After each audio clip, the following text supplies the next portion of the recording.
Hey everybody, I'm that girl Goddess. Coming to talk about a lot of a lot of people are discouraged, but I'm gonna tell everybody something, especially those who are supposed to be Christians. Faith is the substance of things hoped for, the evidence of things not seen. When you hoping for something, you don't necessarily see, especially when they say the evidence is not seen, a route for something to come to pass or happen. A lot of y'all are Christians, and I don't know if they gave the EBT or not. I just heard that they was going to give a portion of it, and I was happy. Okay. But a lot of y'all, especially Christians, think that God put you on welfare, state government assistance. No. God said to go in the vineyard and labor.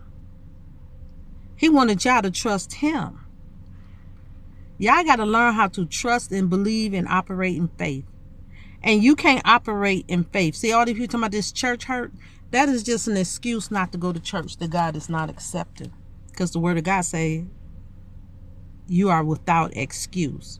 That means when things come up to block you from doing something that you're supposed to be doing, if you believe God, he'll make a way out of no way.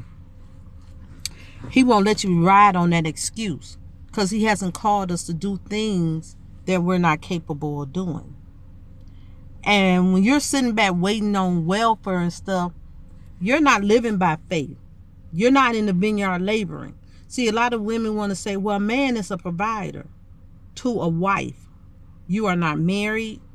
And before he gets old, that he can completely provide for you, you are there to be a helpmeet. If you read about the virtuous woman, she was in the Bible, in Proverbs 34 woman, and not only did she labor, but she had her own business too. So when the husband couldn't meet something, she was there to meet it, because a wife is a helpmeet on all things. Bills. Okay, I was one who never believed in 50-50 in a relationship. But I was also a woman before, you get married, you have your own place, you meet your bills. Not the man meet your bills and he's not married to you. And I was the one who pushed this movement and told a lot of men, don't be paying for all them expensive dinners, live within your means. She's just trying to have an experience that she can't afford. Poverty-stricken women do all kind of foolishness and think it's okay. And it's not. Don't put yourself in harm's way, a bad position for a full-grown adult. When it comes to their children, as much as I wanted to see EBT give them something so they can at least start stocking their cabinets up and stop buying all this junk food and prepare for a famine, it's not in my hands. Okay, and a lot of y'all don't serve God. If you sitting around talking about you ain't going to church, you saying you're not going to do what the word of God say. God will throw you out of his house. And understand, the enemy has never said he was going to feed you or clothe you. Because when the enemy do things for you, you got to pay a high price. Okay?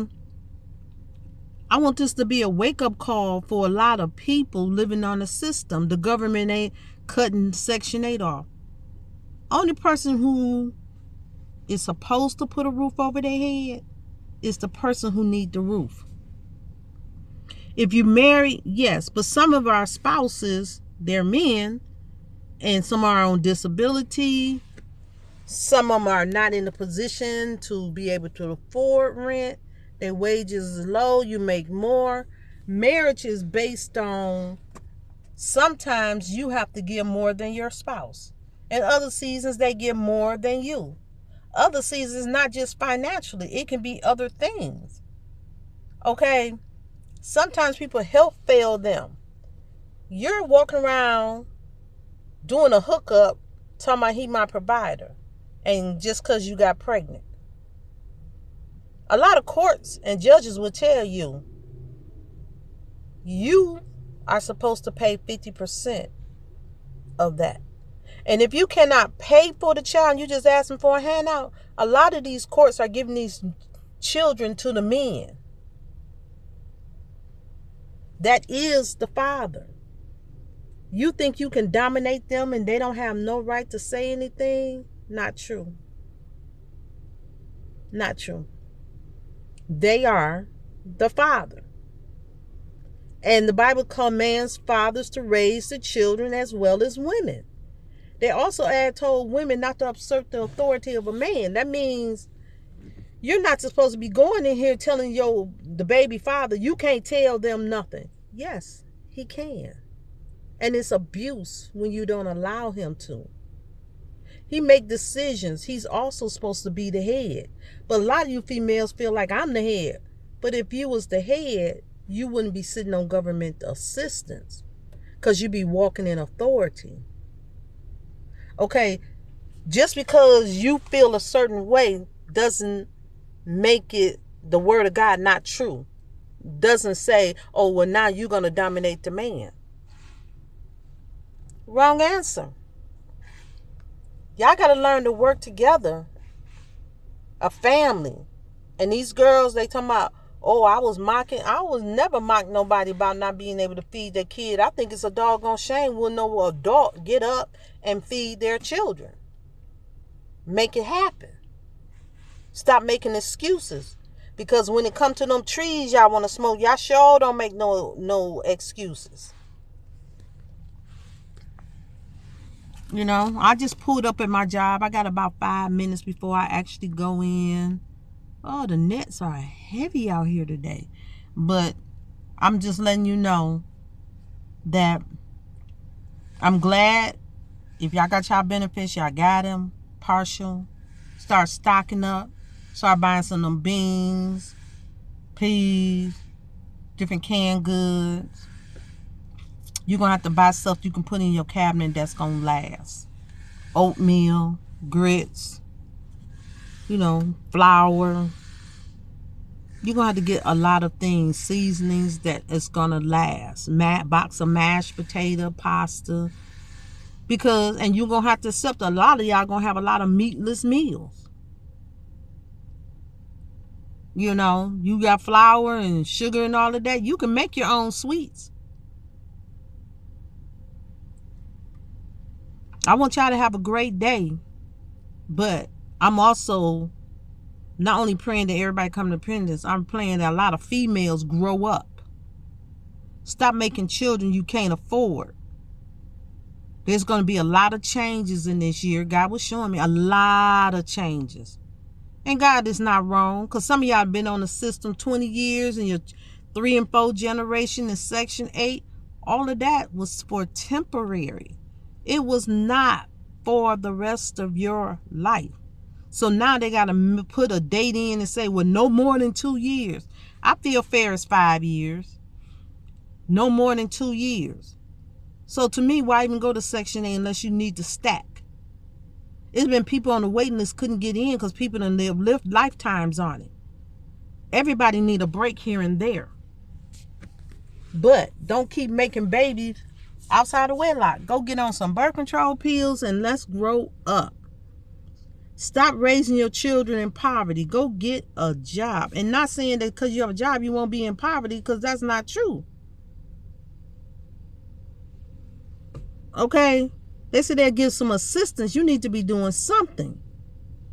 And the sad thing is about society right now, there's a lot of jobs that's advertised. But I've been a woman who pushed 99% of my life working, making it happen. Even when things are not lovable in the marriage, I stood. Because that's what you're supposed to do. Y'all want to argue all day and say, I argue because I love you. The Bible tells you no man wants to be in the house with a brawling woman. Nobody want to sit up and listen to all that garbage. A man is not your child. Y'all shouldn't be sitting around arguing all day.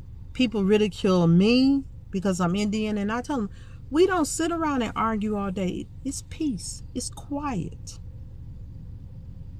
Okay? And one of the things that men value from a woman is a meek and quiet spirit and being their peace. But y'all feel y'all got it all together. I want to encourage y'all to get up, prepare for the unknown, operate in some wisdom, and handle your business. Your children are dependent on you getting up and functioning. Y'all be blessed. I'm that girl goddess. Bye. Like, share, and subscribe.